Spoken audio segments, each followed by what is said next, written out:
do it as one, we'll do it as one, right? Yeah. 18 through 12, 18. Remember we had 2 meetings ago?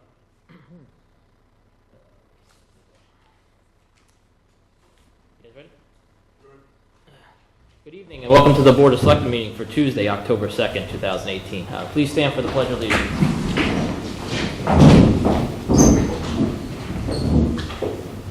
I pledge allegiance to the flag of the United States of America and to the republic for which it stands, one nation, under God, indivisible, with liberty and justice for all.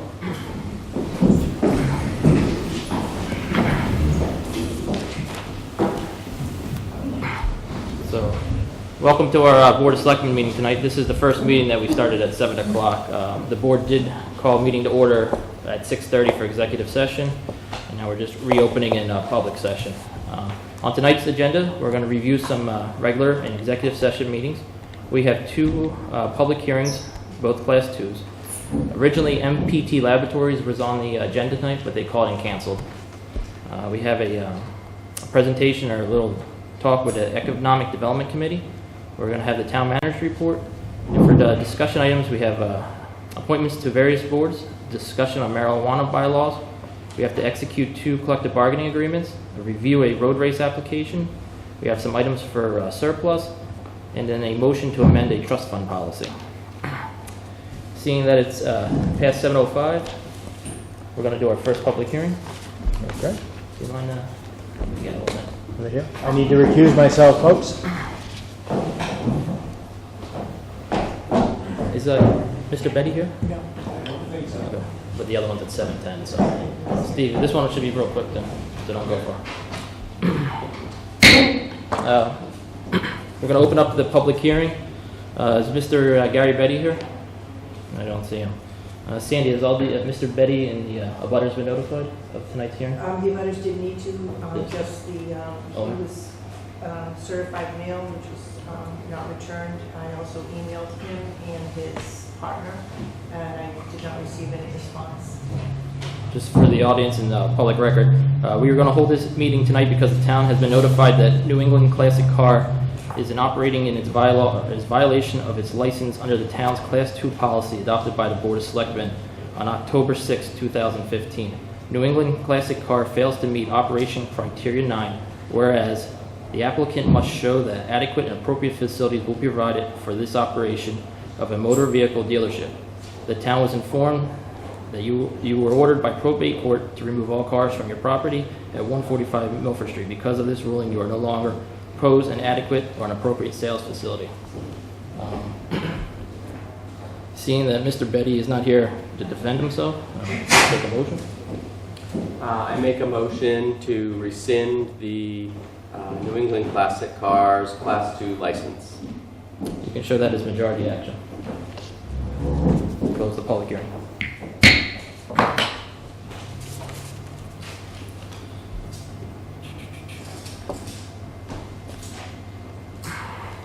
I'm just going to wait that 1 minute. That costs you. Cool. Oh, I got 7:10 now. All right, we open our second Class 2 hearing for Atlantis Automotive Group, Limited Liability Holdings. Mr. Karen Danielin, please come forward. So obviously you've been notified, and this is another hearing that the butters didn't need to be on. Okay. Yeah, and have a seat, sir. I'm just going to read why we're here. This public hearing is being held because the town of Upton has been notified that Atlanta Automotive Group is in violation of its license under the Class 2 policy adopted by the Board of Selectmen on October 6, 2015. Atlanta Automotive Group failed to meet application criteria number 5 by failing to comply with Mass General Law, Chapter 140, Sections 57 through 69. Under this MGL, the town was informed that you no longer maintained or proposed or held the proper insurance bond as required by this chapter. Okay. So, just introduce yourself for the record. Yeah. Karen Danielian, and operate in Western Motors, Atlantis Automotive Group DBA Western Motors. The bond being canceled for non-payment. Obviously, we didn't know that. It's a small amount to pay. It's already been paid. I've got the receipt. It's been paid. Waiting for the certificate to come. Probably like in the next week or so. Maybe even this week. So do you have, again, so you don't have do you just have like an electronic documentation that you have in just control? they have to send a basically a restatement, a letter to the town hall and a certificate to the dealership. Now, are you Western Automotive or Atlanta? It says Atlantis Automotive Group, DBA Western Motors. Because I drove up there today, Yeah? and I couldn't figure out whose cars were whose. Up the hill, it's basically two businesses. One is brain tuning. We used to have that business too, but obviously not anymore. The up the hill you go, that's where the Western Motors is. They got smaller. Now, was this, did you run into like financial issues, or did you forget? Or No, did you, my partner was running all the like paperwork and stuff, and he's been in California for family emergency, and until she notified me that it's been canceled, I didn't have any idea it's been canceled. As soon as I find out, just contacted to the company, made the payment. Do you have any questions for him? I know. What kind of insurances do we have that this isn't going to happen again? It's the bond, you know, like every time we get the license, we have to maintain for $25,000 bond. That's that. But 4 years operating here, I never had any complaints or anything, so everybody knows me doing clean business, so, you know, 1 week. I mean, I just like to pay it, set up. Do you But know the only issue was not that there was no bond. So as long as he's got the bond, then Do you know when the last time the police have inspected his property? I don't. I could find that out though. Could you s- Exactly. When was it? 4 months ago, town police, and 2 months ago, state police. It looks like he's up to date. yeah, I think it's fine. So I don't think we need a motion. Yeah, I don't think we're going to need a motion. We'll continue to have your license and We'll keep it. Thanks. Yep, thank you. Thank you very much. Thank you. Good luck. Close this public hearing.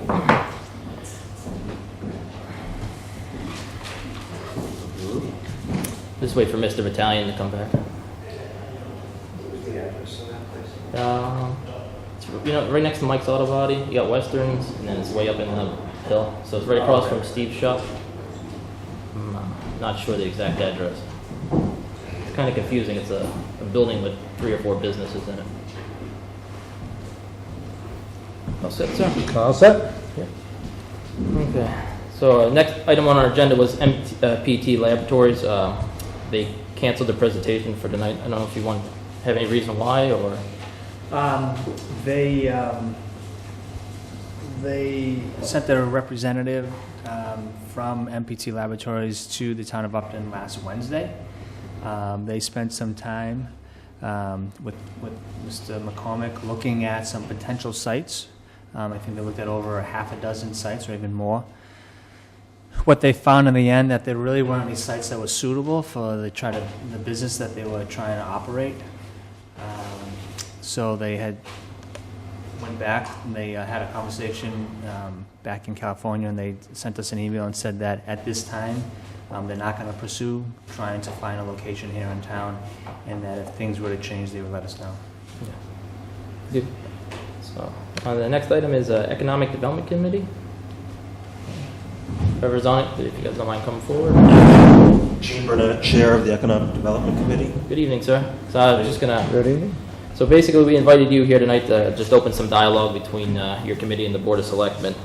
For anyone who is unfamiliar with the Economic Development Committee, a few months ago, the Board of Selectmen reorganized this committee to assist us for some ideas for the expand economic development in town, support and revisit the creation of the village bylaw, center bylaw, and like we said, assist with downtown mixed use. I believe you guys have some assistant funding from CMRPC. CMRPC. Yeah. So Mass Economic. basically, we just kind of want to know what kind of progress. Well, we've only had 3 meetings, Yeah. and we're still trying to figure out what's the best path forward. And right now, that really looks like gathering all the information we can from past studies, accumulating that, distilling it into some sort of executive summary so that everybody that is interested in this kind of thing doesn't have to read through, hundreds of pages of documents. And the goal being to come up with a unified vision for what economic development would look like, in an ideal world. Not to say there's anything wrong with the used car dealerships we have in town, but we are really trying to we feel that there's an opportunity and a responsibility to try and encourage higher value use of our industrial property and commercial properties to generate more tax revenue for the community without the burden of the tax load being what it is. We really do not match up to any of the communities in the area in terms of a balance between residential tax burden and commercial tax burden. So our goal is to try and build out or create a zoning set of bylaws that encourages what we want to see. You get what you zone for. And what we've zoned for is giving us, relatively low value uses for industrial property in one of the most dynamic areas in New England. So if we want to be in the business of creating good opportunities for the community, both from an employment standpoint and from the point of view of supporting financially the community and the services it provides, then we have a job to do in recreating our vision for what we think industrial development can look like in the town. The same thing is true in terms of the commercial space here or this village concept. If we don't create a vision, it's going to be just by happenstance that things happen. You will use the existing zoning laws to continue to see kind of haphazard, not necessarily low values, but kind of a haphazard, non-comprehensive, non-vision oriented use. And I think we're at the point as a community that we would really like to see some visioning being done by the community at large and direction by the community at large as to how they want to see downtowns developed, what a walkable community looks like, what mixed use looks like, all of those things. In order to do that, we have to create a set of tools and create the renderings, if you will, concept plans that will allow people to envision what could be and then encourage them to participate in developing a plan that really catches everybody's imagination. Thank you. Do you have any questions? I would just say, is there anything you need from the board? I don't think so at this time. I think, really we're still in the information gathering perspective. I think what we will need from all the boards is for us to be successful, we kind of cross over a bunch of different boards, whether it's conservation, planning, zoning, all of those entities have a role to play in this overarching kind of visioning. And what we can run into is because we're not communicating well, you get internal resistance because it wasn't invented here. That's not necessarily saying that happens. It's just good open lines of communication will make this process much better. It will make it, it will make it be easier for us to implement when the time comes to actually present something that requires a town meeting vote.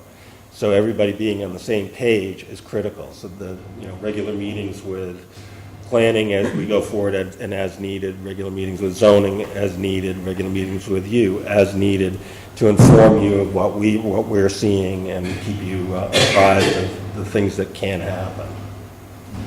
The only other thing I think I would say is when I read through the master plan, which was last done in 2005, and just knowing and talking to people in the community, clearly this is a bedroom community. It was zoned to be a bedroom community. It wasn't zoned to be particularly commercial or business friendly by design. I think that we're at a point now where everybody knows the mix of taxes is clearly all on the residents versus the commercial businesses we have in town. So I do think there's some benefit to trying to bring more business into town to offset some of that tax burden. At the same time, I would just remind folks that we have a master plan. We have the zoning that was built very intentionally to maintain a certain character of the town. So just as you go forward, as you want to get support for this, I think it's important what you said, which is let's get buy-in, let's talk to other people in the community, let's talk to other boards, other groups of people, so that we can make sure that we don't have an economic development committee that's solely focused on aggressively bringing new businesses into town when you've got a majority of the town that really wants to stay a bedroom community and not have businesses and not have a Route 9, not have 140 turn into Route 9. So, you know, there's a balance there. That's all I would say. And we agree 100%. That's why we think right now the process is really the primary job is visioning. Yeah. You know, and there is such a thing as the right kind of business. And so that's really trying to determine what people perceive as the right kind of business is job one right now. And then allowing that to, you know, to gain public support is going to be critical in order to move it forward. It won't happen otherwise, and we'll just be in this kind of reactive state, which is where we've been for a long time, even though we have a master plan. That's right. The problem with the master plan is it's only as good as people that follow it, and it's not necessarily being followed. So, again, you have to start with a vision, and right now, the visioning is the most important part of all of this. Yeah, I was going to say it's very important, good work. If you don't have a plan, you're not going to get any. Exactly. So that's great. And I think the interaction between boards is important, just your board coming before our board, because otherwise, a lot of people, names and faces, a lot of times it's important to put names and faces together, but also what you're up to, it may not be televised in your meeting, where now a lot of people will have access to, again, you're at the information gathering point. So I think that's, you know, that's important. I mean, these are big issues. They're, you know, this is a very sensitive kind of project to take on. I think the members of the board all take it really seriously. Most of us are longtime residents. I think all of us are really longtime residents that are on the board. And, you know, we have a commitment to our, you know, the community we live in. But if we don't encourage the open communication between the residents and the boards that, you know, govern the operation of the town, a lot of times what happens is you're out ahead, you know, the bylaws are out ahead of the community rather than the community being bought into the process. So really what we'd really like to see is the community buy into the process as we go along. Right, right. And I think of some of our mixed-use zones, like, you know, up where my business is, that's commercial industrial, there are at least general business, and yet there were probably 10, 12, 15 houses built in the last X number of years along that stretch of road. So I look at that stretch of road and I say, you know, that's kind of a prime area where we would look to business and hope business would come into those areas, and instead it's, you know, it's housing. I mean, not that that's a bad thing, but again, It's an opportunity lost, perhaps. that's best said. Nailed it. Yeah. Anything else, Steve? Nothing else. Thank you for coming. Thank you. Just quickly, so when is your next meeting? I think we said October 17th. Wednesday night, I think it's the 16th. 16th or 17th is a Wednesday. Yeah, the 17th at 6 o'clock. Okay, perfect. So let's get that on the calendar on the website. You can help with that, so that people are aware. And I think it's a great opportunity for folks to get involved and go to those meetings. Just because you're not on the committee doesn't mean that folks can't show up to that meeting and get engaged in the conversation. It's a really important conversation, so And thanks. if you need us to reach out to the community, we're trying some different type of survey things. We might have it ironed out by the time you guys. Well, see it. we're hoping that CMRPC helps us with that. You know, they are in the process of creating some visual aids and helping us with some of the zoning bylaws that they're working on in other communities in the village zone. You know, as this is really organic, and as things move forward, I think, again, the best role for us as, you know, leaders of boards or on boards is communication with the community and make sure that they understand what's going on and get their buy-in into whatever we're trying to create. We appreciate your board coming out tonight, and if you need anything, just let us know. And I think Mr. Town Manager has. I just wanted, because I don't know if the committee is going to hang around for the future agenda item around discussing the marijuana bylaw, but at the last session that we had here, you all, the Board of Selectmen, had asked the Economic Development Committee to look at our current zoning and try to make some recommendations as to where they thought the most appropriate places for these types of facilities. And I know they spent a good hour talking about that, so I don't want that to be lost because we are up against a timeline. Planning Board is holding their first meeting to discuss these draft bylaws. They have a meeting tentatively scheduled for a public hearing. It has to be scheduled no later than October 23rd. So I just thought it was important that we had that on the agenda today, and they had discussed it earlier today, that you may be interested in their recommendations. Do you want to deal with that now? If you, yeah, go ahead. Sure. Well, we had, as Derek said, we did have a kind of a lively discussion around it, and again, in the context of we want to encourage business in the community without saying, you know, this is allowed and this isn't. You know, a business has a right to operate in an appropriately zoned location. I think the way we see it is that we don't want to discourage use, but we don't necessarily want to encourage use either. So the idea would be, it seems like the most appropriate area of the town that's zoned industrial and commercial is the area of the town south going towards to Hopedale and Milford. And that in those zones, in that zone, that any use should be allowed. No restrictions of any kind. And then in the industrial and commercial zone in the downtown area, that manufacturing or laboratory space, which is non-noisome, it wouldn't be a nuisance condition of any kind, that should be allowed. I think there is an appropriate place for these things. You know, I don't think it's for me to decide what that is. I do think it's, again, the residents of the town's responsibility to determine whether they want to have recreational sales, whether they want to have medical sales or that.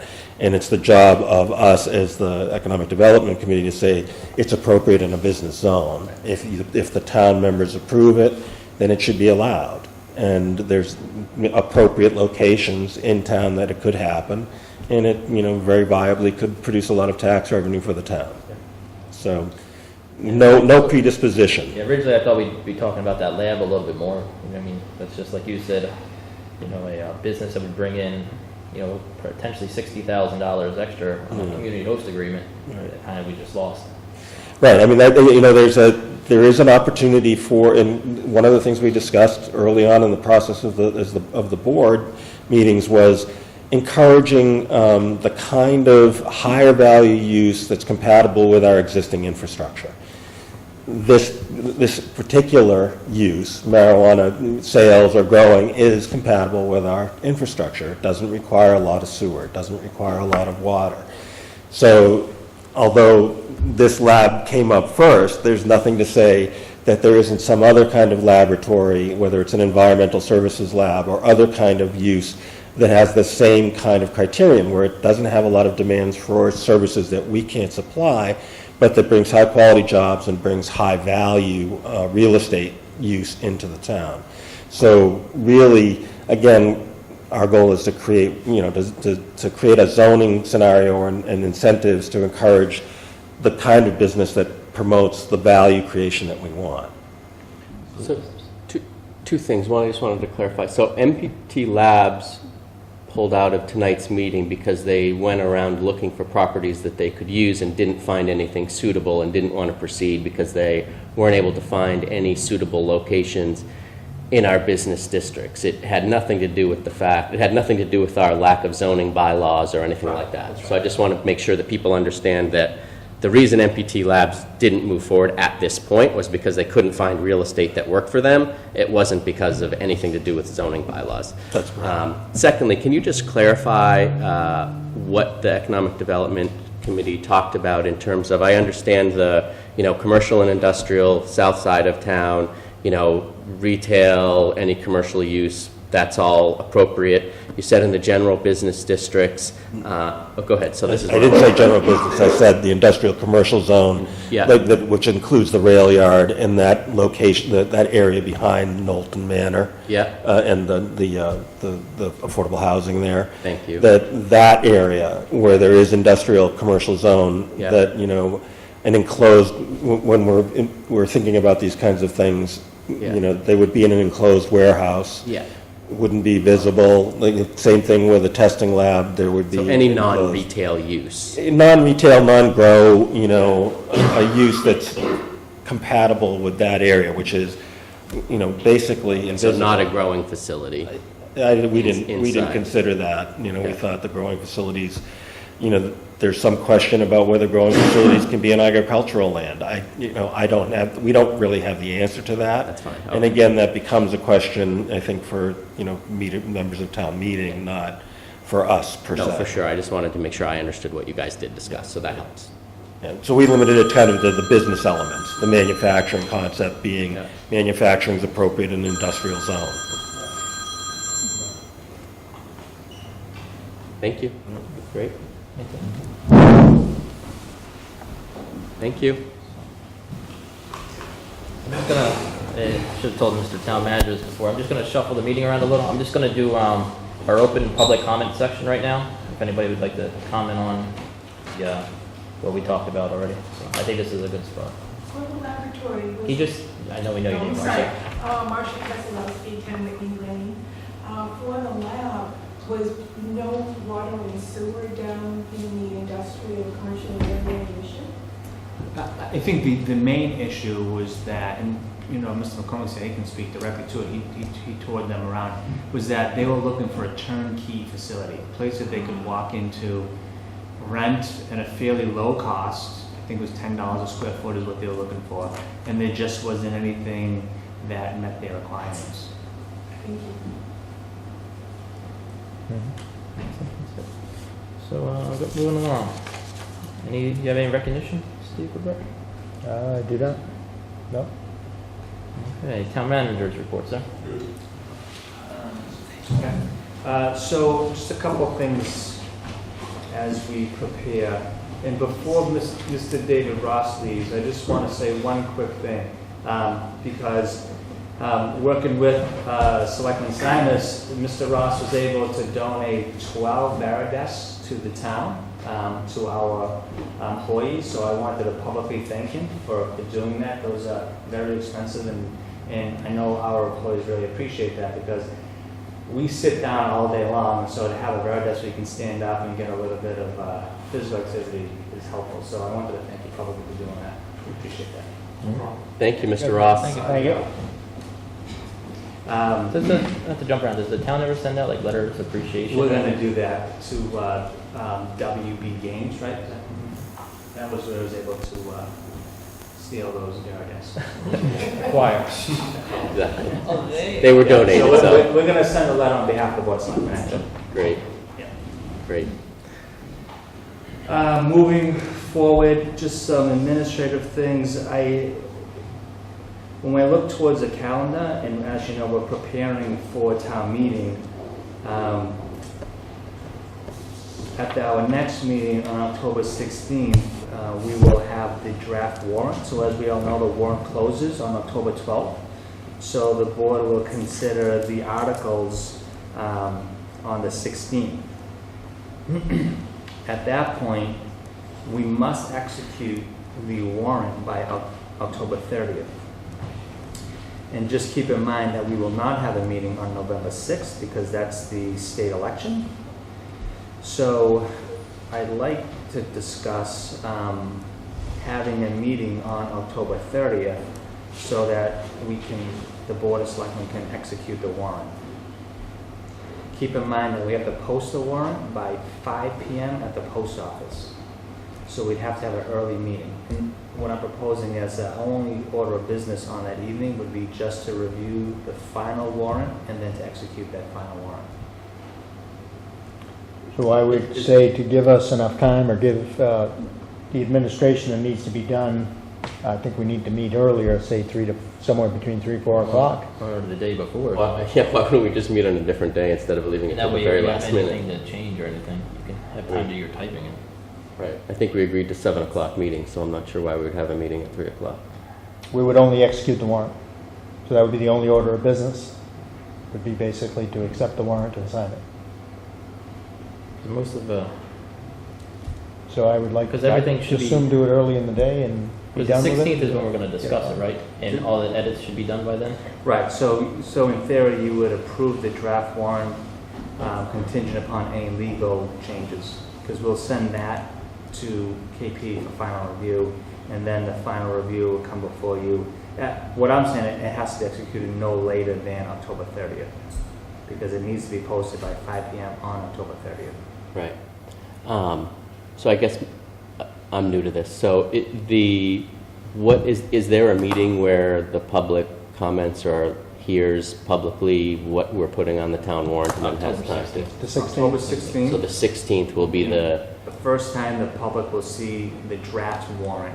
right? The board will review each article, Yeah, discuss it, and vote on those articles, whether or not you're going to support those articles. yeah, That draft warrant will also go to Finance Committee. Finance Committee will hold a meeting the 17th or the 24th, one of those two Wednesdays, yeah, to discuss any financial items. okay, Capital Budget Committee will have a meeting to discuss anything above any capital item above $25,000. So there are three opportunities that the public can, to listen in and to hear these various articles. Would the proposed warrant articles be posted with the agenda so that people have time before the start of the meeting to review Yes. the warrant Yeah. articles to prepare whatever public comment they may have? Yes. Okay, that was my concern, so great, okay. And then executing the town warrant or voting to do that, if we're going to do that earlier at 3 in the afternoon, what exactly is that? So that's obviously not a time where we would take public comment, so what Right. would that Right. consist of? It's obviously an administrative process. Process would be vetted before that. Yeah. So you'd have all your discussion really on the 16th, or Yeah. again, at In the public at meeting. FinCom, Yeah. or We at, would just review it to make sure all the edits were what we recommended or changed as we wanted. Mhm. And sign it. That's fine. That's it. Got it. Okay, okay. Thank you, that helps. It can still be on, if we have it early, we can still have it on television, if that helps. Yeah, no, that's It'll fine. probably all of a 10-minute meeting. Yeah, no, as long as that's where it is strictly an administrative thing, that's fine. and I think perhaps we discuss, on that day, we may discuss who reads which warrant articles. Again, it's just Yeah. pretty much administrative, right? That's pretty much what We could even save that for the next, actually, no. I don't think that would probably be our last opportunity Make a before. motion, Kyle. Yeah. Are you good with something quick in the afternoon? Yep, absolutely. No, the main thing is as long as that people know whatever will be October 14th, they'll be able to go. 16th. No, 14th, when can they go to the website to see what the draft No. warrant articles are? No later than 48 hours before the meeting. Okay, so no later than 48 hours before the meeting on October 16th, they can look and get a view of what the warrant articles are and come to the meeting on the 16th with whatever feedback or So questions. usually, Sandy posts it on that Friday. Yeah. So you have the whole Right, weekend, so Monday the- and Tuesday. Yeah, So the agenda will be posted, because we've got to post that on Friday afternoon. Yeah. Keep in mind the warrant closes on the same day as that we have to post it. So we'll probably post the draft, I would say, I need at least 24 hours to put it together. Probably sometime that weekend, so the 13th or 14th, we'll post it online. So folks they'll have at least 48 hours, if not 72 hours, to review the draft warrant. run that by me again. So we have to finalize the warrant, So what the date? agenda that we have to post for Yeah, that meeting yeah. has to be posted on that Friday Right, to meet the 48-hour public meeting law. yes, But the warrant itself closes, so I have to keep the warrant open until I get any final requests yeah, on that day. So I'm going to put it together, so I need 24 hours to finalize that, so we Right. can post it. So what and we I'm can saying still is- change the warrant after the 16th. Oh, absolutely, yeah. Okay, Yeah. Or Yeah, we but could I'm- choose not to endorse an article. We could pass over an article, or Right. we could pull an article. right, or we could add an article. No. We No, can't add. Once it closes on 12, you cannot add an article. So we don't get any public comment prior to finalizing the warrant on what articles we've included? So it's the Board of Selectmen's warrant. Yeah, You decide which articles that are in front of you, yeah, you want to support. but anybody can propose a warrant article. Anybody through a citizen's petition can propose an article, yes. Got it, So if anybody from the public wants to see a zoning change, for example, right, they need to go to the clerk. Yeah. I think it's 100 signatures? Yes. Kelly, 100 signatures from registered voters, yeah, and they can file for any article.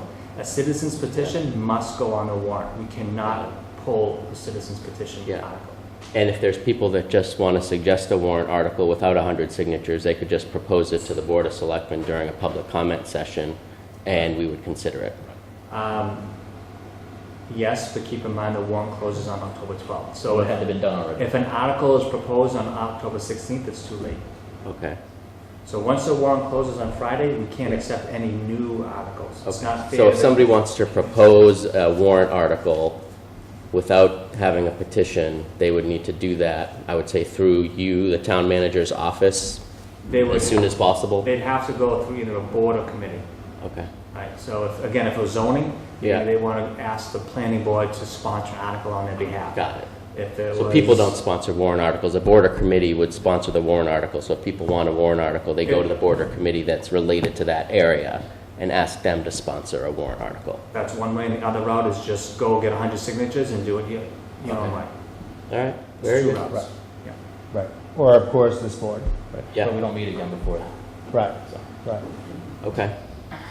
All right, but if they wanted to, they could go to you and say, can we have a Board of Selectmen meeting to consider this new warrant for the warrant article, for the town warrant?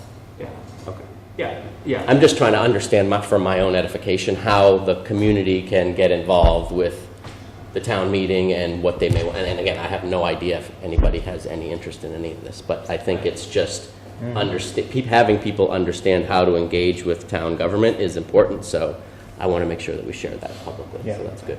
Okay. I think attending the meetings is always most important. Right. I think people attend the meetings, which we have actually a nice crowd here tonight. I good. think that's always the first step. Yeah. Because you end up with a dialogue, Exactly. and the dialogue leads to ideas. Yeah. Which I have one. And that's good. I'll bring it up under new business. And letting people know that we want the information, we want engagement, we want people thinking about it, and we're very interested in that. So that's Right. great. Okay. Right, yeah. So those are the two ways. Okay, so that's good direction. The other thing I wanted to bring up was that at the last meeting, you had asked for me to explore electronic voting at town meeting. So I have talked to Grafton. They are willing to rent it out for $1,500, but that doesn't come with any tech support. So we would have to identify 1 or 2 people in this organization to go to Grafton to train on the use of these devices, and then rent it for $1,500 at town meeting. The alternative solution, and I'm just going by my experience in Plymouth, was that you can rent it from a company that owns and operates this equipment. It was approximately $6,500, but that comes with tech support. Usually they bring 2 people for 8 to 12 hours, depending on the length of town meeting, and then they certify all the votes as well. And that was a cost of $6,500.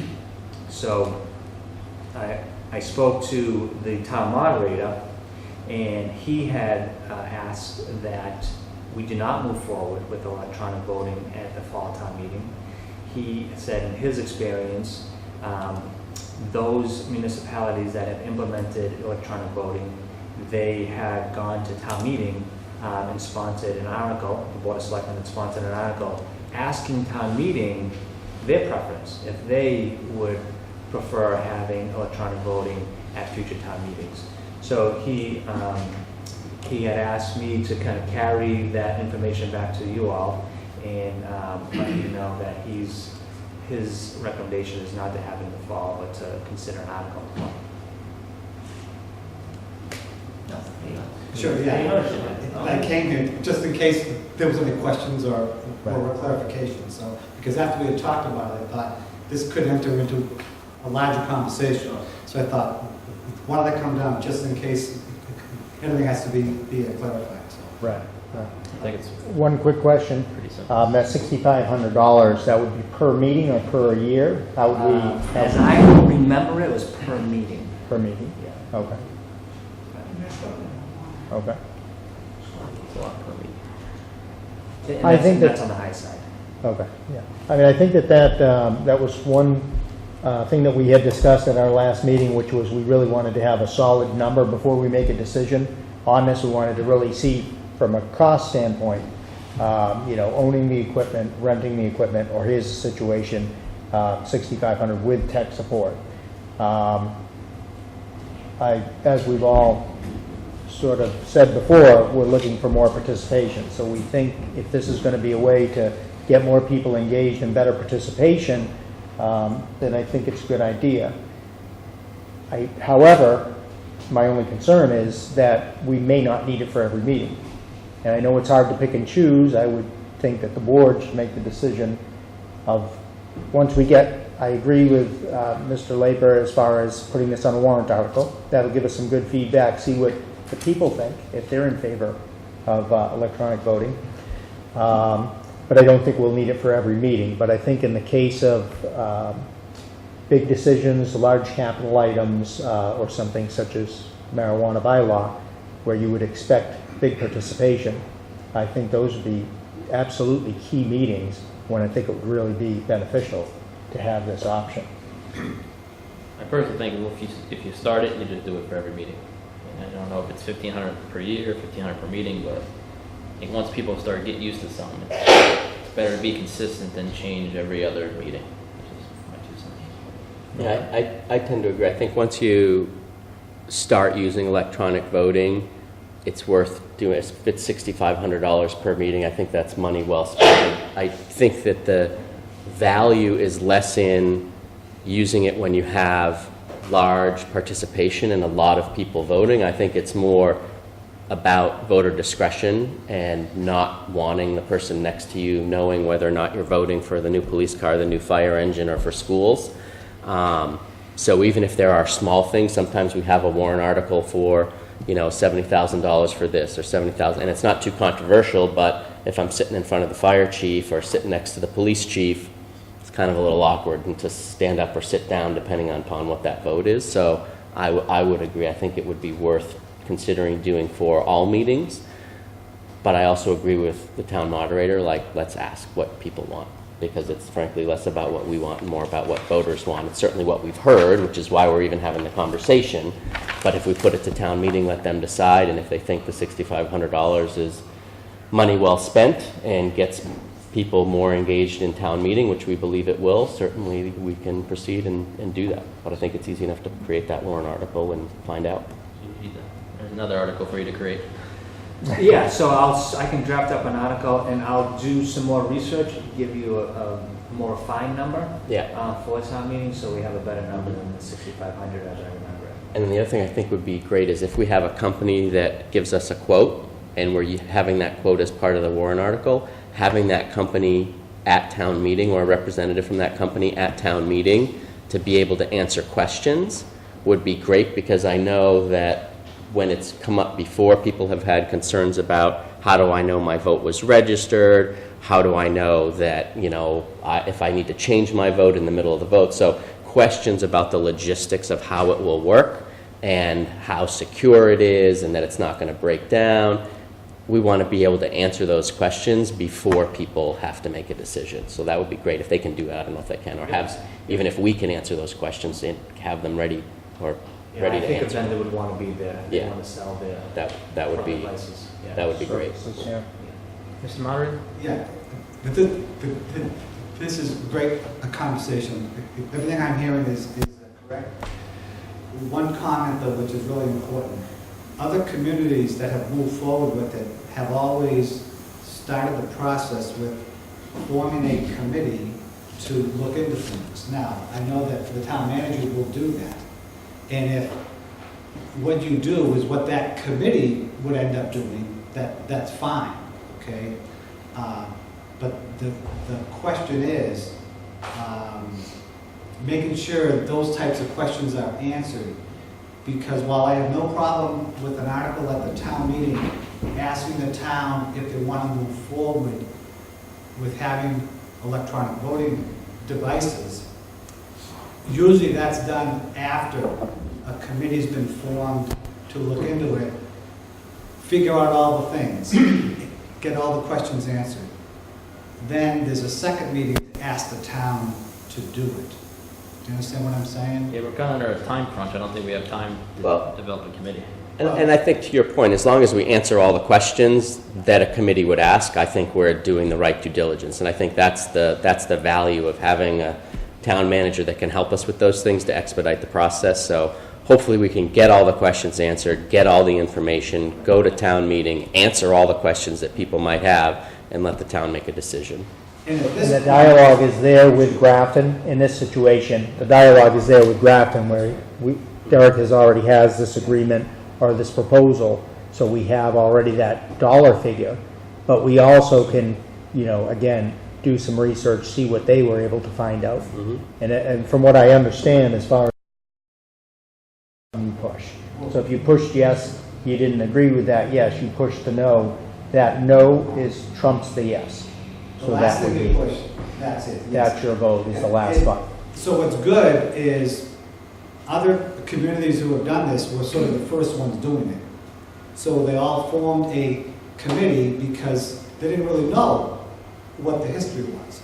Well, now there's so many communities who are doing it now, we are in some respects fortunate so that a lot of those questions, like you say, through Grafton or through Toppington, Wayland, or even Framingham, not that there's a town anymore, who all do this now, that can be answered. Having said that, though, you just need to make sure that since it's the first time that townspeople are going to be hearing about it, thinking about it, and also voting on it, that's a lot of things to happen at one meeting. So I'm not saying you shouldn't do this. I'm simply saying that the towns that have been most successful have done it over a two-phased process. Do you see what I'm saying? Yeah. That's not to say you can't do what you're doing. You certainly can. And now that there's a history, or a history with other towns, it's a logical thing to do. But just keep that in the back of your mind as you're thinking about that. That this is like the first time. Yeah. that you're hearing about it, talking about it, and you want us to vote to do it. Okay. And just one last other comment. With regard to choosing to use it or not to use it. All towns that do it, they use it all the time. Yeah. So to your point, Stephen, I hear what you're saying, but as the other two said, everybody uses it all the time. Because if you stop picking and choosing, then people will question the moderator. Gee, why are you picking and choosing not to use electronic voting? And I'm not going to put myself in that situation at all. If the townspeople say they want electronic voting, fine. If they say they don't, fine. And I'll follow what their wishes are. Okay? But I'm not going to pick and choose, oh yeah, let's use it now, or not use it now. No, I'm not going to do that. So just so that you understand that. I like to save money, David. $6,500 per meeting. If I could cut that in half, I would. They want to donate the voting machine. I'll think about that. Totally fine. Take that under advisement. All right. Just my last comment, I just wanted to make an announcement that the DPW has started its hazardous tree removal program. So they have had a bunch of inquiries as of the last couple of months during the summer of dead trees that are out there. So if folks that have dead trees in their neighborhood and feel that they're going to be a public safety hazard, especially as we enter the winter months, please contact the DPW. They'll put that on the list and try to have those trees removed as quickly as possible. Is that so close to a roadway or anywhere on the property? Yes, in the public way.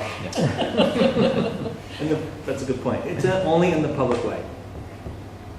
Thank you. Anything else, Mr. Mann? No, I'm good. Thanks. Any questions for the town members? Good, thank you. Okay, going on. Agenda item 8.1. We received 2 applicants for the Capital Budget Committee. I see both gentlemen here. Would you guys like to come forward? Yeah.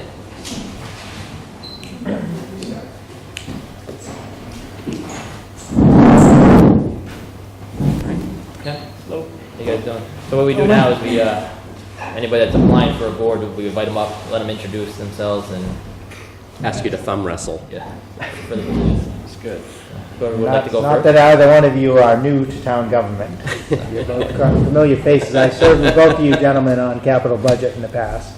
Yes, So, excellent job, I may say. thank you. So I'd like to open by saying how valuable Frank is to the Capital Budget Committee. He's Can you just introduce yourself for the people out. Ken Glowacki, Treasurer Collector, 15 Hickory Lane, and Chairman, prior Chairman of the Capital Budget Committee. Frank? Frank Agnello, 23 Florence Circle. So, once again, Frank's been with the Capital Budget Committee since the beginning, which was around 2010. He's a registered architect in Massachusetts. He's been invaluable to the committee, and he's done a great job. And it's just the nature of the way this committee and our term ended, that the two of us are here before you, so it's your choice. So it sounds like you're selling Frank. Hey, the guy's great, what can I say? I just have a question as far as, I'm not sure why there's one position left. Because it was, they restructured the way it was, before the, finance committee had all the picks, and then they've changed it to the board of selectmen to have 3, the finance have 1, and planning have 1, and they went from an even number to an odd number. That's, Okay. went from 6 to 5. Okay. And prior to this year, we did not have any appointments to the board. So the composition of the board has changed. Again, I served with both you on the board before. When both applications came forward, I assumed actually that Ken was just asking to be reappointed. So that was my intention, and where he is the chairman, I would nominate Ken for the position. But I don't know how, it's unfortunate. I don't know how we can have both of you on the committee. I don't know how we can do that. Can't. Well, there is a potential solution that one of us becomes an ad hoc member, would be non-voting, but still a member. But I was going to say, there's no reason that you can't both engage actively in the process of the capital budget work as a non-voting member. Whether or not that's of interest to either one of you is up to you. But it looks like the existing committee members are Rick McGuire, Thomas Davidson is the planning board appointment, Rick McGuire is the FinCom appointment, Dave O'Brien was a BOS appointment, Dan Lazar's was a BOS appointment, and then this is the 3rd BOS appointment. Does that, That's correct. that jives with what you guys both understand? Because seems like there was some lack of clarity about that. Not with you guys, but other people on the committee. So, okay. You guys want to make a motion? It's sort of like having people that are way overqualified and have more experience than you do doing what they're doing, and you're being asked to choose between the two of them. So it's a little uncomfortable. So why don't I make this easy? I could withdraw my nomination or my application from you guys and have Ken continue as chairman. Just make it easy for everybody. Just fine. Okay with that? Okay, it's okay with me, I guess. That makes me feel more comfortable, so thank you. That's obviously very gracious. No problem. So, and when's the next time that somebody can, when's the next term that expires on this? Just so that if people are interested, they know. Sandra and I went over this at the financial meeting a couple of weeks ago, because we were unclear when everybody's term expired. So next year, we will have another reappointment. Well, The Board of Next year Selectmen. will be, the Board of Selectmen, you would, Dave O'Brien will be, you would appoint Ken tonight, if that's your decision, for 1 year. Then next year, that opening would be a 3-year position. In 2020, David O'Brien's position would open up, so you'd have another appointment in 2020, and then in 2021, you'd have another appointment opening up. Okay, so it's going to be a few years. Because Dan O'Brien and Dan Lazar continued in their positions based on the new bylaw. They continued in their positions, so that's why the Board of Selectmen doesn't have 3 openings yet. right, they have to cycle through. Right. Okay. Got it. All right, so given that, then, I would make a motion that we appoint Ken Glowacki, keep him as chairman of the... That board has to decide who the chairman is. Oh, sorry about that. So he's the member, yeah. All right, Just a member, yeah. The board will decide who the chairman is, yeah. okay. Make a motion to appoint Ken Glowacki to the Capital Budget Committee for a 1-year term. I second that. Okay, It's unanimous action. okay. Thank you. Thank you both. Thank you. Congratulations, Ken. Thanks for making it easy, I was Frank. going to say thank you both for everything you do for the It's going to town. come down to a point. Okay. Kind of like in Little League, right? So, Somebody kind of get picked last. so we have, the next item is discussion on the marijuana bylaws. Turn this over to the town manager, or do you think? Yeah. Well, I think we covered a lot of it. You got me. I almost didn't I want to take guess it. what I'd like to reiterate is that I communicated with KP around the draft of these bylaws. And so what they need to know now is where will be our overlay district. And from what I heard today, if you're in agreement, that all of the uses will be located in the commercial industrial zone going south on 140 as it's currently laid out. What I was unclear of, there's also another commercial industrial zone down by the railroad. I was unclear what use they were proposing.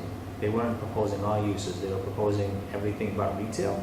I just gotta let KP know. I mean, I can follow up with them if you're... Yeah, I don't think that they were clear about it. I think that they sort of said, okay, if it's a lab, if it's something quiet that's not going to be a nuisance, that's fine. I think they clearly didn't want retail, but I didn't know, like he said, oh, agriculture or a grow facility, not really sure. But I mean, from my perspective, and this is the conversation that the three of us should have, right? Like, I think that, you know, having all uses in the commercial and industrial in South Upton off of 140, it sounds like that's what they were recommending. That makes sense to me as one of the options. And then in the other commercial and industrial zone up by the railroad station, having all but retail up there, I think is, you know, part of that same proposal. I think we just need to come up with an overlay, and then people at town meeting can change what they feel, right? Ed? Well, yeah, we have to write the warrant, so. Well, we're gonna end up writing 4 articles. Yeah. Right, and so the 4 articles, as we discussed in the past, was that I think the primary choice, at least with this board, was that we would push no retail, but all the other uses. And then what we would say is, and this is where the uses will take place, in these 2 zones. The second, as I understood it, was that the potential bylaw would be that it's going to allow all uses. And so we then need to say at town meeting, in the bylaws, we can't wait till town meeting. We certainly could massage a little bit at town meeting, but we need to be clear in the bylaw where those uses are. And so Excuse us. when I, Now, as we present the articles at town meeting, one of those articles would be a complete ban. So would we craft that as, in the rotation of the articles, that would be the very first article? as I understood it, was in the rotation, the order would be Order. no retail, all other uses. That's order 1. That's the first for consideration. If they don't like that, because folks say, well, we've already, at a 48 to 52 margin, we voted for marijuana use, then order number 2 is that we allow all uses in town, is how I understood it. And so we have to decide where those uses will be. And then the third option would be a complete ban, right? And then the fourth option was a moratorium. In those, and so to me, from listening to the board speak, that to me seemed the order in which you were prioritizing this marijuana industry. And I think, yeah, and I think that, so that's what I recall, and again, we can sort of massage it a little bit, right? But that's sort of the main issue is no pot, or, you know, total ban, can't decide, push it out for another 6 months, allow it in all commercial and industrial areas, both retail and all the other uses, and allow just everything but retail in commercial and industrial areas. And I think the question is, based on what we heard tonight, is do we modify the option with the retail one to say we're going to allow retail in an overlay district, which is just commercial and industrial off of 130, but not commercial and industrial sort of in West Upton. In the railroad section. In the railroad section. That's, so that would, that's kind of the question right now. so that, to me, that would be the right variation rather than retail in all of commercial and industrial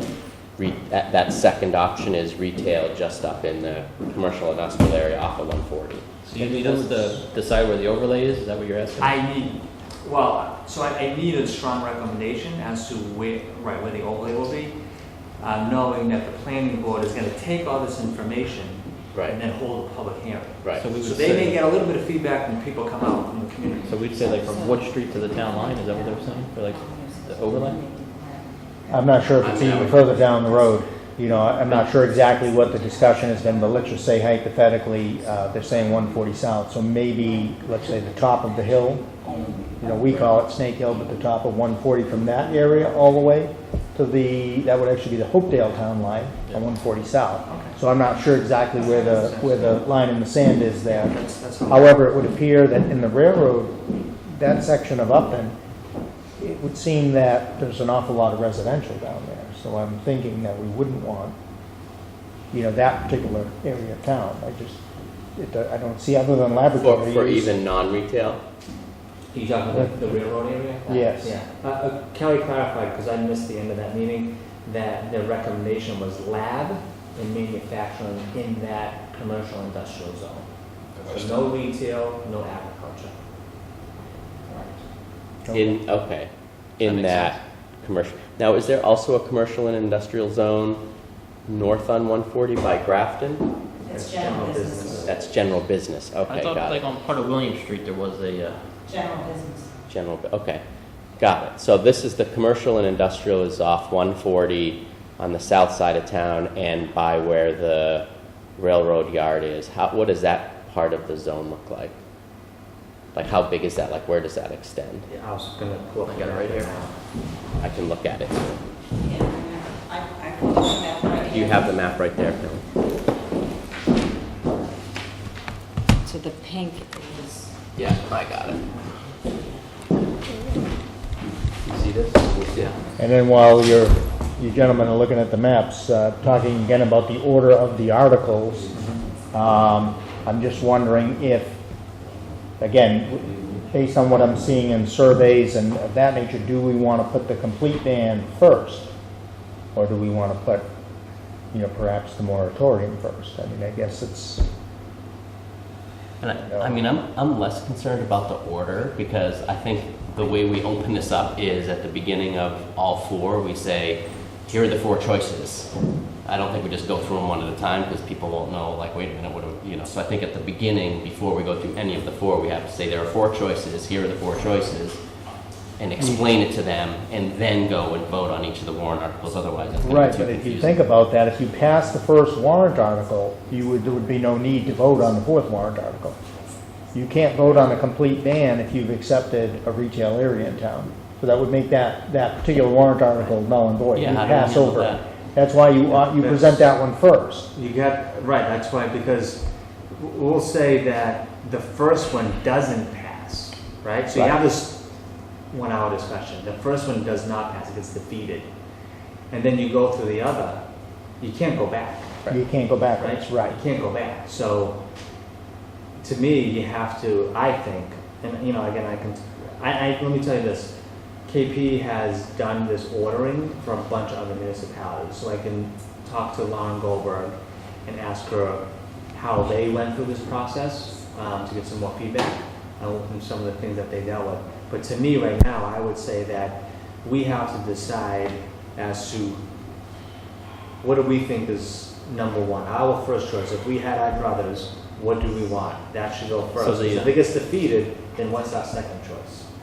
Right, So, right. so does Wood Street was the cutoff for that commercial area? Okay.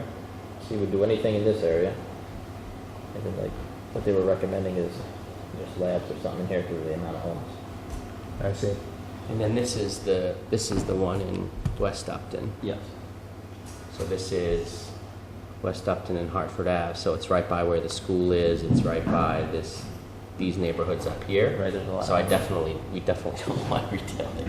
I wouldn't Yep. personally, but Right. I don't even See, know if we and need to I- make that an option. I don't see any. It just seems, you know, I think you're just there. You got it. I would just say just do the overlay in that area, that big. it just doesn't really seem like there's much available space in this commercial and industrial area and these particular roads. You know, if you think of Hartford Ave South, Depot Street, Farm Street. Right, it's There's sort of just- all built Well, out. that's what I'm saying. It would, There's that apartment building, there's a huge field back there. yeah, but that's off of 140. That would actually be, before Mechanic, yeah. Yeah, that would probably be over here. I mean, I think we could, to me, there's nothing, I mean, I don't know why we couldn't put any kind of non-retail use in that zone, because there's nothing there. I mean, meaning, I don't know, I don't see any space there that you could put in anything. In any grow facility or anything like that is gonna be, it's all gonna be indoors, right? Like it can't be open field farming, right? Yeah, It's they get all, any whether research. it's a lab or it's testing or it's, A grow facility technically could be in a greenhouse. Could There's be in a been some greenhouse. discussions of, in agricultural zones, greenhouses being erected to do this type of grow. yeah, I don't think we would do anything in agricultural zones. I think that's off the table, right? I don't even think anybody's talking about that. Right, so this would just be in a commercial and industrial You could zone. erect a greenhouse in C&I district, yeah. Right. But now the CNI actually goes up past Kelly's Farm.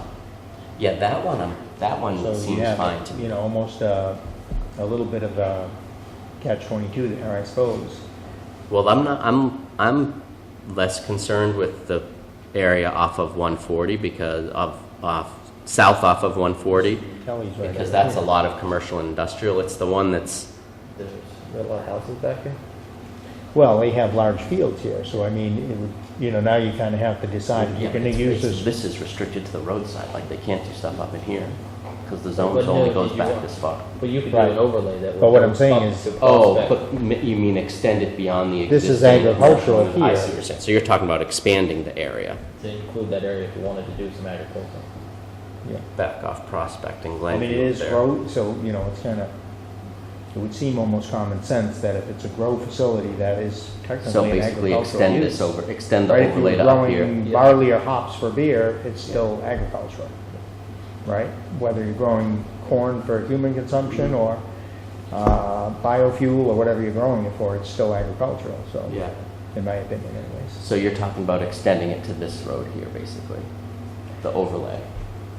So what we're talking about is talking about the notion of extending commercial and industrial, or the overlay to include the space between Wood Street, Prospect Street, and Glenview Street in 140. That would accomplish, that'd be a lot of the fields, right?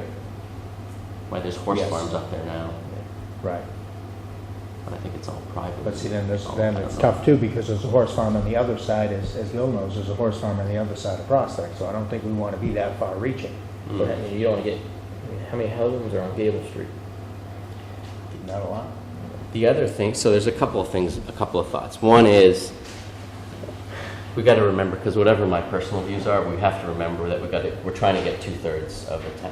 You put up something that 2/3 of the people will agree on, and I think that to include the commercial and industrial zone in West Upton, that's going to be more controversial, I think, than the commercial and industrial zone off of 140. Go ahead. Was it for all uses, or was it for two uses? Just for labs and And manufacturing? manufacturing. Which you Which currently is have the the character. railroad there. What's that? Which you currently have the railroad there, doing pretty much that stuff. Yes, right. Yeah. The only difference is that it takes in this, well, I mean, really, if that's Route 140, so we're talking really about, that would be the southerly side of 140. Yeah. So that side, but technically across the street, it would not be, Yeah. right? So It's all on the south side of the... it's all on the south side. So there were 4 non-retail uses. There was like, Manufacturing. there's manufacturing, agriculture, labs, and- growing, Macaroni. and like distribution or something. What was the 4th one? Do you remember? Retail, medicine, lab, manufacturing. Medical. Medical. Was medical the other one? Something else. Okay. And So what if, you said earlier you cannot ban We medical. cannot prohibit medical at this time. no, so what if we did that? What if we did, so I think we just, in this, off of 140, we take the Economic Development Committee's recommendation. So in West Upton, we say only labs and manufacturing. Right? And then now the thing we need, do you guys agree with that? Yes. Okay, And and then that's exactly what the committee's putting that's what forward, the right? Economic Development Committee is supporting, so Mhm. we're agreeing with that. And then the only other question is up here in the south commercial industrial area, at the south side of town off 140, do we create an overlay or just leave it the way it is? Just do the CNI, or do you want to try to grab some agricultural? Because it's that wide along the side of the street. Nothing there, I know. Yeah. So it seems like, Yeah, that's awful like, restrictive. that's And my the thing- concern, is like, we're having a conversation about trying to include more businesses and attract more businesses to town, and I know retail sale, like, that's sort of, people have a different view of that, but all these other business types, you know, if we're essentially making it impossible for them to come here, we're not buying ourselves anything except putting laws on the books that are legal requirements. I mean, right, it's like, we're not actually doing anything to attract business. Well, and that's what I I was would saying about that particular area, because it maybe is expanding it very out. rural there, so there's a lot of open space there, so, you know, do we want to move that boundary? You know, I don't know what the depth of that is according to the map there, but it looks like it would be something like 100 Could you feet, do it maybe? Or To 200 feet? include the whole, I mean, you just use their property, for example, to include all that acreage. Yeah, because, you know, it's wide open until you come up to the next building on the left-hand side, I think is the, Is it the Hart Place? it's just before that. There's one, oh, Tattersall Machine, actually, would be the next one on the left.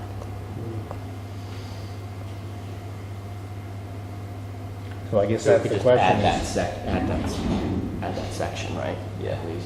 Well, I don't know if this is all residential, so I don't know if you want to do it all, but Well, you could go on the right side. Yeah. Oh, I'm not sure, is this all fields up here? I mean, there's one house at the corner of Gable. I can't see exactly where.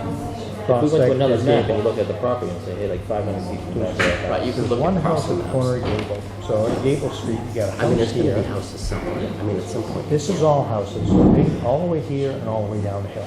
This would all be houses here, right? Could put this But up. the difference is when you come down Gable Street, there's nothing. Kelly's has both fields on both sides. Yeah. This is all field on both sides. Would it be easiest if we just did in that, just that Well- section of the streets, or extend it like this way? The problem is, I To think the these brook, people or are even gonna- all the way to the town line over here? Like, why not just bring it to here and then cut it across, keep it away from this neighborhood, cut it across there? You know, these people that have homes here, you know, they're probably gonna have a, you know, fit when they hear that their property is gonna be included Well, can in you commercial. figure this out?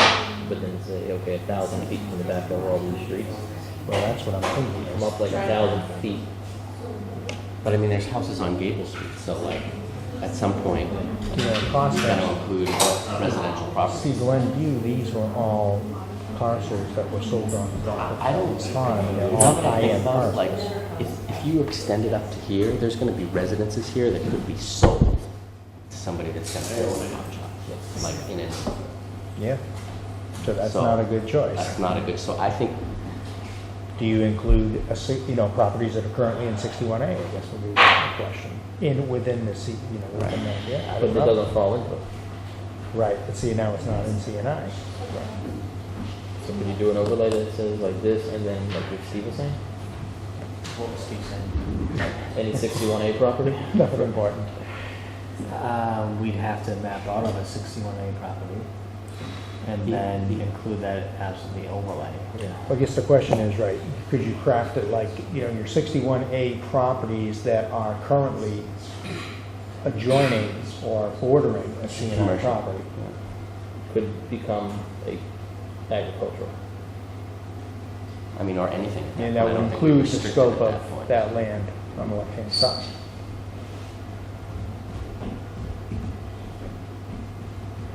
Or is it too complicated? Well, that's what I'm wondering is, and once we put in the bylaws, we can, not always, But if we get to a point where we realize there's some sort of constraint or we've been overly constrained, we could go back with another warrant article to say, okay, this wasn't open enough.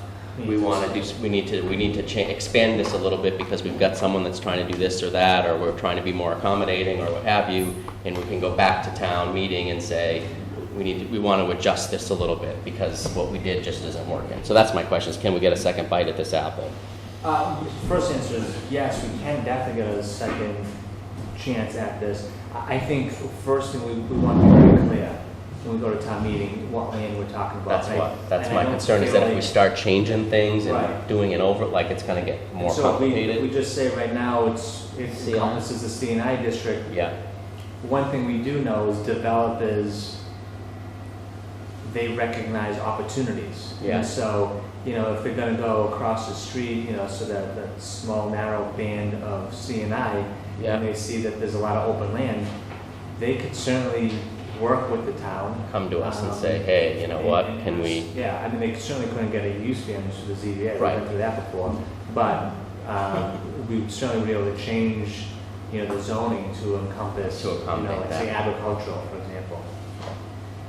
And I don't think that would have much resistance because there's probably nothing there already. So I would think starting off more restrictive is probably better, just so that we can get the laws on the books.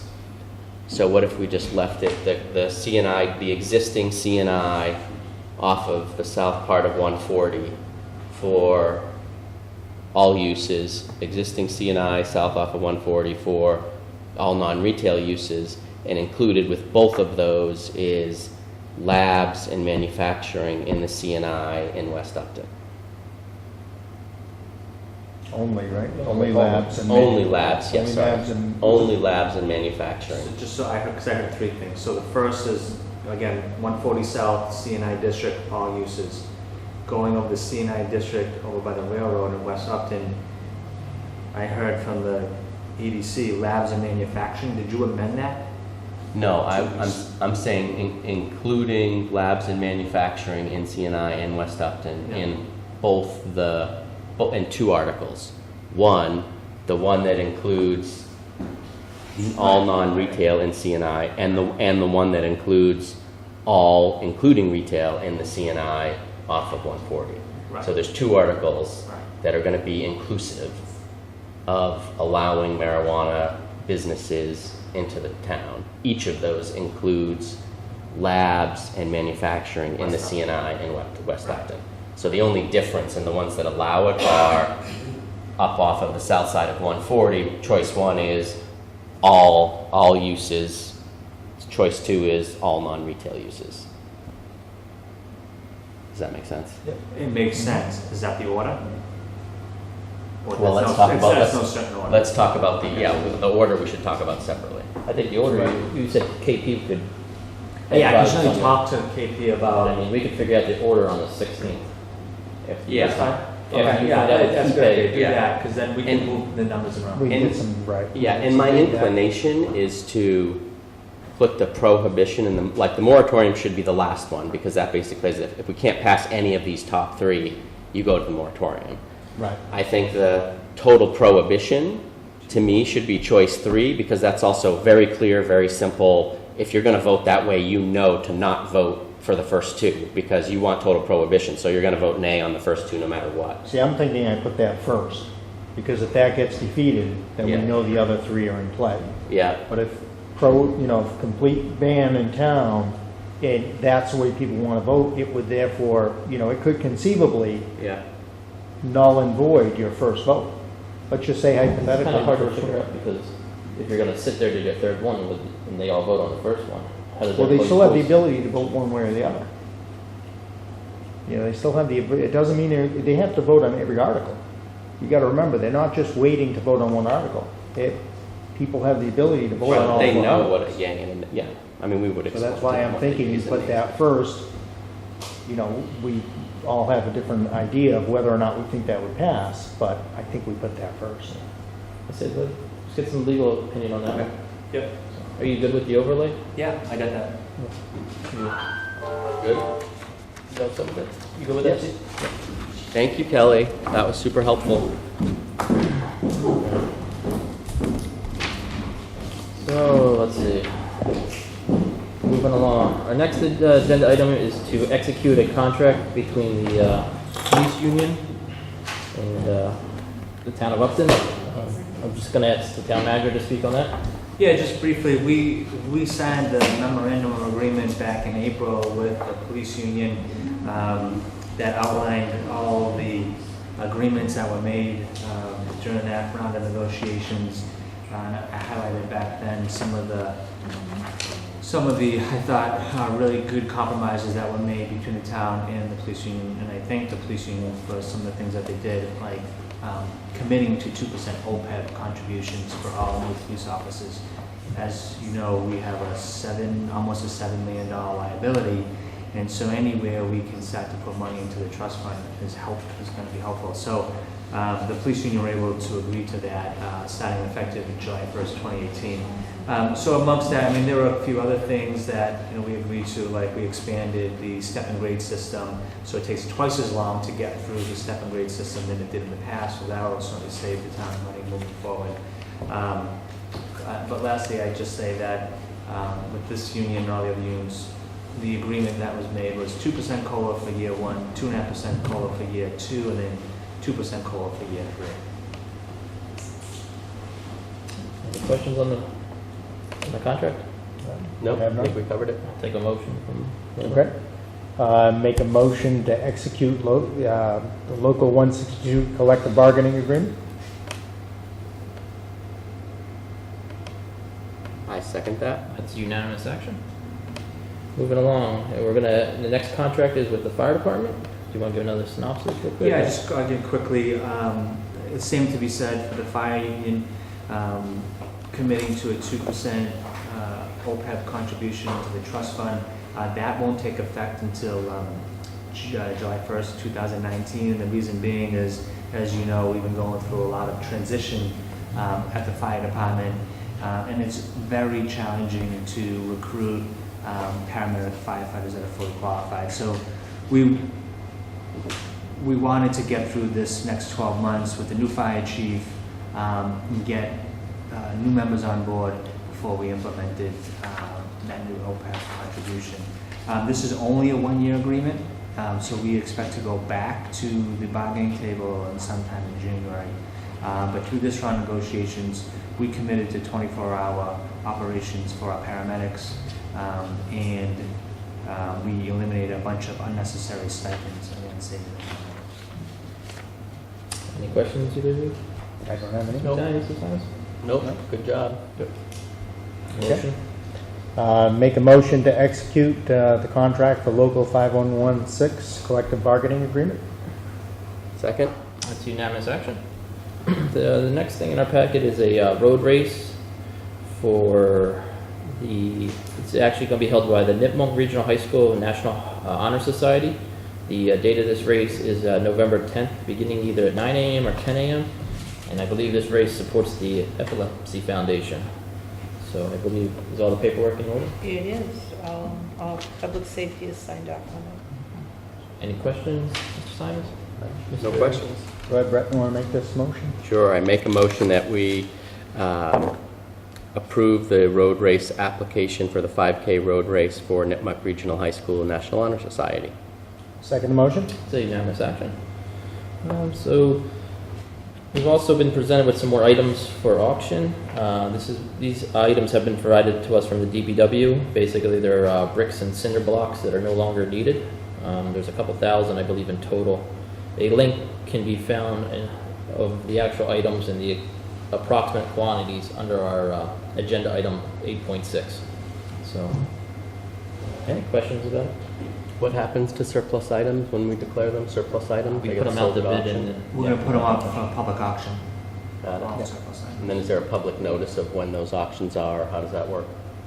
We typically will just promote it through our website, through our social media, like we do with ours. Yeah, got it. And I believe we did pretty good on the last auction. We got a couple 100,000. Our last surplus auction, we received $16,000 for the old town manager's vehicle, and how much for the total of the other equipment? Do you remember? I think it was about another $10,000, $12,000. I was thinking 8, but it could have been closer to 10. I can actually need? So again, that was old equipment, old vehicles, old technology equipment that wasn't being used. And so we were able to receive $25,000-$30,000 just in surplus items. Yeah. Good. There was an old pickup and an old dump truck, I think, in there. Couple doors. Yeah, perfect, that's right. We'll have something else too for the next meeting, for surplus, Sounds the old cruiser. It's 5 years of electronic It'll be voting. ready. The more stuff we can get rid of. Yeah. Okay, Who wants to make a motion? You want to do it? Okay, I yeah. make a motion that we declare those items for surplus and put them out to auction second motion? from section 1.6, sorry. That's unanimous action. So then the last thing we have on our discussion items, where did I write that one down? Let's see. We have a little background on this. On April 18, 2017, the Board of Selectmen enacted a policy on how we vet individuals to receive funds from the Ella Ristine Trust Fund. While reviewing our policy, the Board of Selectmen have decided to propose an edit, and basically it's in the, I think it's in procedure number 3. We want to include the authorization to perform a Corey and Story check background investigation for the proposed recipients. Any questions or debate on this? No, I think I would just let people know that this is a welfare trust fund that was set up by the Ristine family, and it's meant to support people in town that need a helping hand at a point in time. The trust fund has about $700,000 in it. Available for members of the community. Priority is given to people that don't ask for the money. Somebody else would have to sort of say, here's a person in need. There's a whole process to request these funds, including a financial analysis with the town social worker to review whatever the financial situation is, to make sure that there's actually a need and that there's not hidden assets somewhere. It's a very generous fund that was created. It's not town money. It's actually private family trust money that the family asked the Board of Selectmen to administer. And so this would be just adding a provision to that. Section 3. Section 3. Sorry. No, that's all right. Go I ahead. was just telling him where it was located in the procedure. Okay. Is adding a section to that policy that would allow us to request a Corey and Story background check for applicants. And this is just to ensure that if we are helping people out in town, that we're helping people that aren't necessarily using the funds for anything other than what we've asked for. And I think it would probably reflect poorly on the town if we were giving people a helping hand that had criminal backgrounds. So we just want to be really mindful of that and protect the interests of the town. And the policy in its entirety can be found on the town website. If you just go to the search area with the little magnifying glass and put in trust fund, and it popped right up. Anything you'd like to add? And other than that public service announcement, I would say if you know someone in need in town, keep in mind that this is an option to help people. I think it's something that's under-publicized. People aren't aware of it. It's something that I don't think a lot of people know about. People don't take advantage of it. And the money is there so that people can use it. And the family wanted the money to be used for people in the town that needed help. So if you know somebody that needs help, ask the town manager, ask the town clerk how to get involved and how to ask and put in a request for this. And it is, and to piggyback what you're saying, it is private. It's private money. It's not town money. It's not taxes. Oh, sorry. Yes. And we don't discuss it in open session. It's an executive session, and that's right. It's all done confidentially and very discreetly. And we don't release them records, so yeah, or them minutes, I should say. Yeah. Said any other discussion? Not good. All right. Nope. Okay. I'd like to make a motion to accept the amended trust fund request policies and procedures, the correction for section 3 of the procedure. I second that. It's unanimous action. So, moving along. We never approved the minutes. I got that right there. Okay. You want to jump up there and do it? No, go ahead. Go ahead. Make your motion. Okay, where are we? Okay, so now we need to, or I need to make a motion to accept the regular session meeting minutes from September 12th, the 18th, and the 19th, and also executive session meeting minutes from September 18th. I second that. It's unanimous action. Good. New business. Any new business, Mr. Simon? None here. No new business? No new It's all you, business Mr. here. Italian. Well, we were on the topic earlier regarding warrant articles and how they're brought forward. So thought I would lob an idea out to you gentlemen. The stipend for selectmen, I feel, is artificially low at $500. So I am probably going to ask Derek Brindisi to do a little research for us and find out what the comparable towns' stipend is for a selectman, and probably ask to put forward a warrant article to adjust that from $500 to some other number. Well, this is almost as uncomfortable as being asked to select between Mr. Iannello and Mr. Glowacki to serve on the capital budget committee. I figured it's a good So you're meeting. asking about giving ourselves a raise? I guess you could put it that Who's way. it coming from? You don't have to take the money now, don't forget now.